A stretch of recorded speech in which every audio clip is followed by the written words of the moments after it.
tonight's Conversations with Great Minds. I'm joined by Guy McPherson, Professor Emeritus of Natural Resources, Ecology, and Evolutionary Biology at the University of Arizona. Guy is one of America's most influential experts on global warming and writes about a variety of climate change-related issues for the Arctic News blog and his own website, Nature Bats Last. In the field of climate science, Guy is best known for his assertion that runaway global warming is already on a path to cause the extinction of the human race, an idea he has written about in his book, Going Dark. Guy McPherson joins us now from our New York City studio. Guy, welcome to the program. Thank you, Tom. I appreciate the opportunity to be with you today. Thanks for being with us. First of all, just very briefly, if you could give us a little background on who is Guy McPherson and why should we listen to you, your background, credentials, and what brought you to this place. Sorry, the sound is cutting out pretty badly here. I think you asked me to give a background on the situation as it currently stands with respect to climate change. Okay. Yeah. Well, I think I have a slide that I sent you that we can bring up now that shows carbon dioxide levels and how high they are relative to historical records. Carbon dioxide levels today are probably higher than they have been in the last 20 million years. We've had human beings on the planet for about 2 million years. So carbon dioxide levels in the atmosphere alone represent a major threat to the persistence of humans. In fact, looking only at carbon dioxide, John Davies, writing for the Arctic Methane Emergency Group last September, claimed that we're already at a point that we could end most habitat for humans on Earth by 2040. He's taking into account only carbon dioxide in the atmosphere, one of a handful of greenhouse gases we continue to emit. Tim Garrett had an excellent paper in Climatic Change published in November 2009, but actually submitted in 2007. So we've known since 2007 that only collapse of industrial civilization prevents runaway climate change. That goes back a long time now. That's 7 years since we've had that information. And obviously we haven't experienced collapse. By collapse, what Tim Garrett is talking about, what I'm talking about, is no fuel at the filling station, no food at the grocery store, no water coming out of the municipal taps. If we don't cease industrial activity, in other words, all industrial activity, we will trigger runaway greenhouse effect. Only collapse prevents runaway greenhouse. And that's just looking at carbon dioxide in the atmosphere. If we go to another slide, I sent you a slide that shows that Earth is within 1% of being uninhabitable, about 1.5 kilometers closer to the sun, according to a paper published last year in the Astrophysical Journal. And Earth goes out of the habitable zone because we get too close to the sun. Mm-hmm. The Earth is this little dot up in the upper right-hand corner. Again, that assumes only one of the many greenhouse gases that we're emitting. So we're so close to the sun, we're so close to the inner edge of the habitable zone for life on Earth that even a minor change in atmospheric composition could push us out of the habitable zone. Well, we haven't made minor changes in the atmospheric chemistry of the Earth. We've made major changes in the atmospheric chemistry of the Earth. We're at approximately 400 parts per million carbon dioxide in the atmosphere compared to the 280 parts per million when industrial activity began in the 1700s.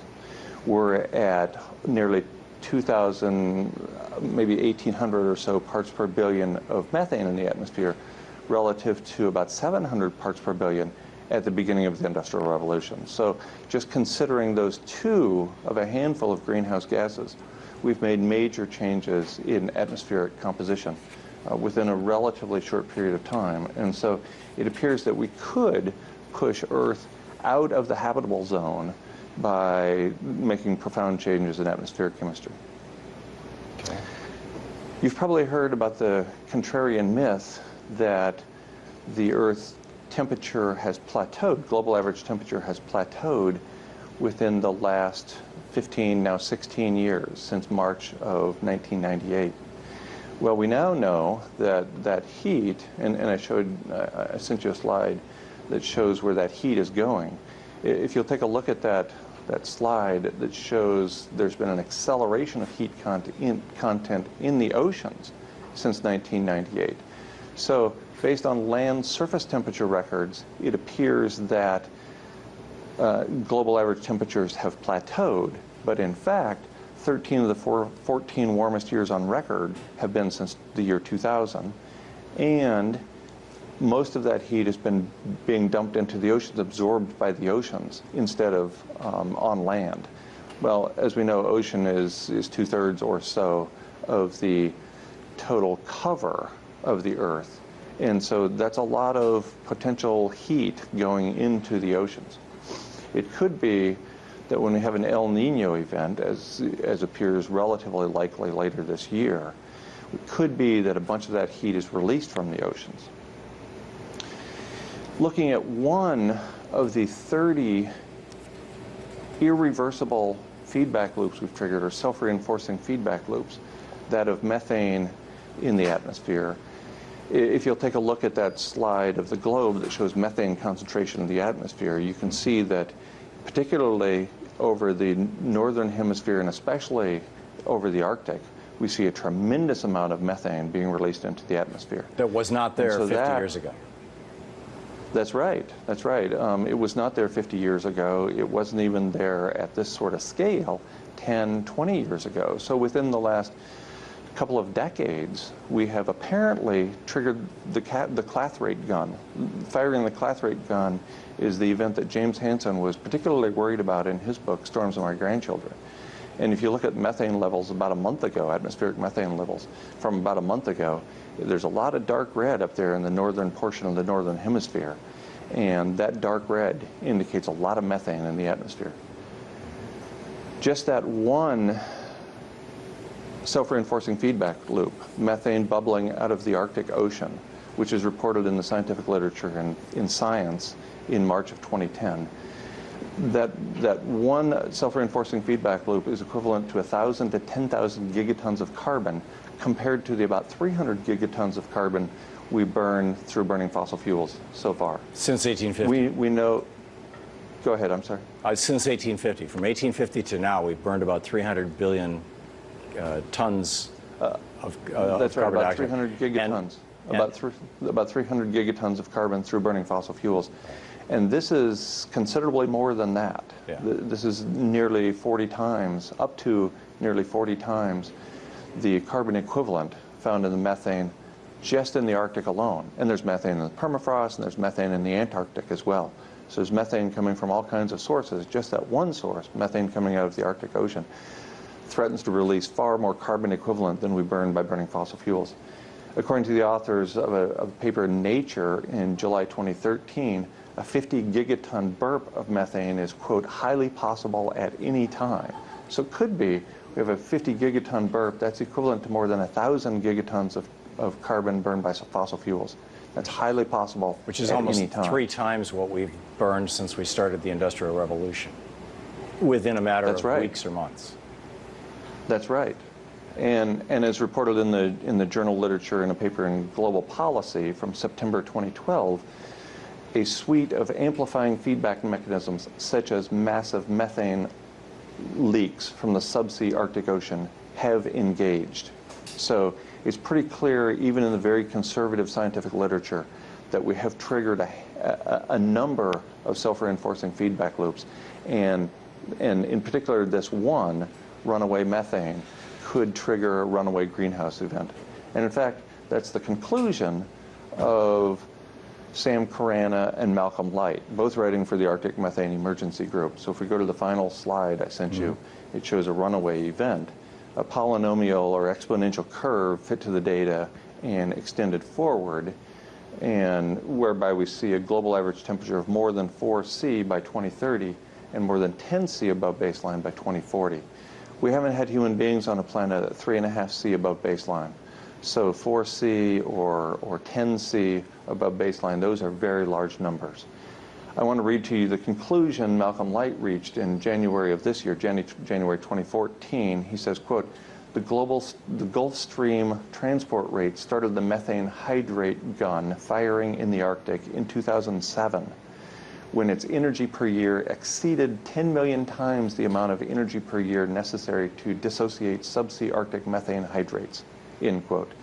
So it's pretty clear at this point that we have fired the clathrate gun, and that self-reinforcing feedback loop alone takes us to uninhabitability of this planet for human beings in a relatively short period of time. So you're talking about something like the Permian mass extinction or the Permian Eocene thermal maximum, a period of time where most species on Earth and in the sea die, including us?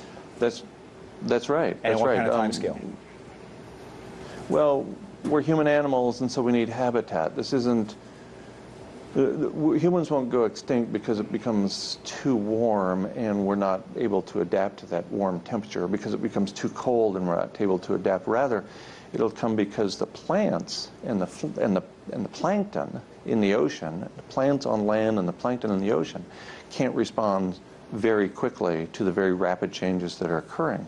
So we've already lost approximately half of the plankton from the ocean in the last few decades at 0.85 C above baseline.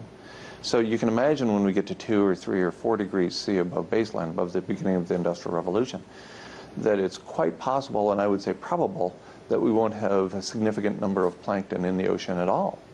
And same thing for land plants. We have these huge temperature swings that are going on right now. We get up to 125, 130 degrees Fahrenheit. That's sufficient to denature proteins in land plants and kill all the land plants. And they just can't adapt quickly enough. How soon? Well, according to Carana's analysis, we get there by 2030. To more than 4C by 2030 and more than 10C by 2040. It certainly could happen that quickly. As Albert Bartlett, the longtime professor emeritus from Colorado University, wrote and said many times, the greatest shortcoming of the human race is our inability to understand the exponential function. We're beyond linear with respect to climate change, and it's difficult for us to wrap our minds around that, to project into the future something beyond linear. And you're suggesting that we could be, you and I, we could be, and particularly people younger than us, could be the ones who actually see the end of the human race. Let me come back to that right after this break. More of tonight's Conversations of the Great Minds with Professor Guy McPherson right after this.